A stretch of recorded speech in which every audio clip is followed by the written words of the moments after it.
आपका हमारे इस YouTube channel education clips by S के अंदर। जैसा कि आपने इस वीडियो का टाइटल और थंबनेल देख के समझ ही लिया होगा कि आज हम साइंस के इंपॉर्टेंट टॉपिक इलेक्ट्रॉनिक विन्यास को क्लियर करेंगे। लेकिन इस टॉपिक को क्लियर करने से पहले हमें परमाणु के बारे में जानकारियाँ होनी आवश्यक है।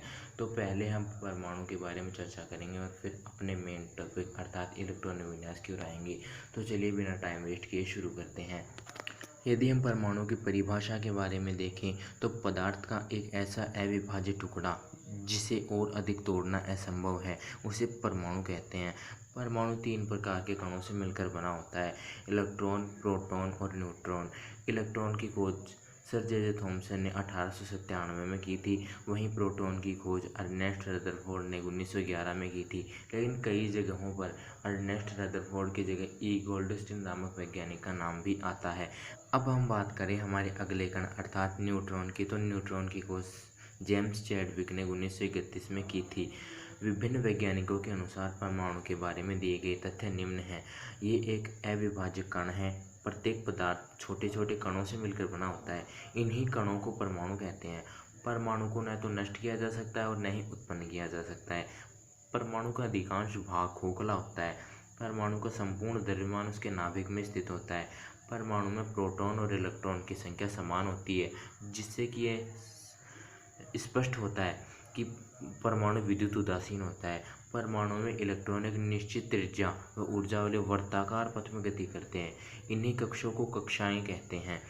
ये कक्षाएं संकेंद्रीय वृत्त के रूप में रहती है, जिनको क्रमशः KLMNO से दर्शाते हैं।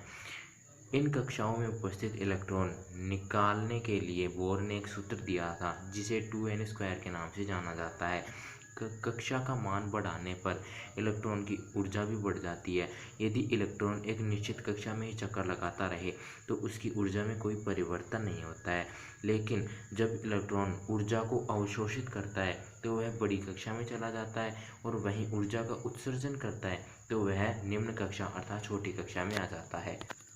परमाणु वाले इस टॉपिक को समझने के बाद अब हम आते हैं हमारे मेन टॉपिक अर्थात इलेक्ट्रॉनिक विन्यास के ऊपर।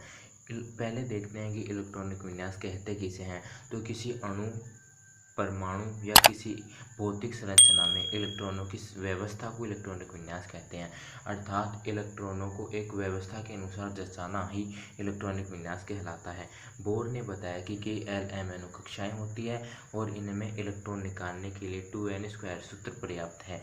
यदि मैं आपको इसका एक उदाहरण दूं तो K का मतलब होता है पहली कक्षा यानी कि 1।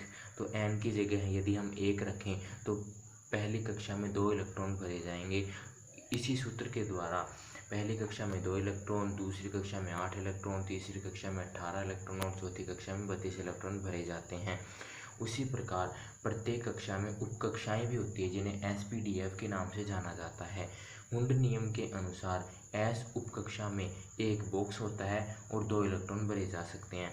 वहीं P उपकक्षा में 3 बॉक्स होते हैं और 6 इलेक्ट्रॉन भरे जा सकते हैं।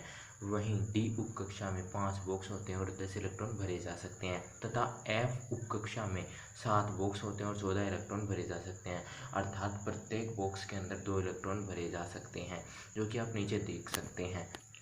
अब हम बात करते हैं इलेक्ट्रॉनिक विन्यास की सारणी की। तो यह सारणी अफबाऊ नियम के अनुसार बनाई जाती है। आप देख सकते हैं कि पहली लाइन के अंदर 2 इलेक्ट्रॉन भरे जाते हैं, अर्थात ये नील्स बोर के नियम का भी पालन करता है। दूसरी लाइन के अंदर 8 इलेक्ट्रॉन भरे जाते हैं, वहीं तीसरी के अंदर भी 8, चौथी के अंदर 18, पाँचवीं के अंदर 18, छठवीं के अंदर 32 और सातवीं के अंदर भी 32 इलेक्ट्रॉन भरे जा सकते हैं। आप देख सकते हैं कि मैंने भी कुछ उदाहरण दिए हैं। मैंने पहला उदाहरण लिया है एल्यूमिनियम का, जिसका परमाणु क्रमांक है 13। तो यदि हम इनको जचाएं तो 1s2, 2s2, 2p6, 3s2 और 3p1 बनता है। वहीं यदि मैं क्लोरीन की बात करूं तो इसका एटॉमिक नंबर होता है 17 और इसका इलेक्ट्रॉनिक विन्यास यदि हम निकालें तो 1s2, 2s2, 2p6, 3s2 और 3p5 होता है। इस सारणी के अंदर जिस प्रकार से ये लाइनें जा रही हैं आपको उसी प्रकार से इलेक्ट्रॉनिक विन्यास निकालना है। यदि आपको ये वीडियो पसंद आया हो तो हमारे इस एजुकेशनल चैनल को सपोर्ट करें। यदि आप चाहें तो इस वीडियो का PDF डिस्क्रिप्शन बॉक्स में दिए गए लिंक के द्वारा प्राप्त कर सकते हैं। धन्यवाद।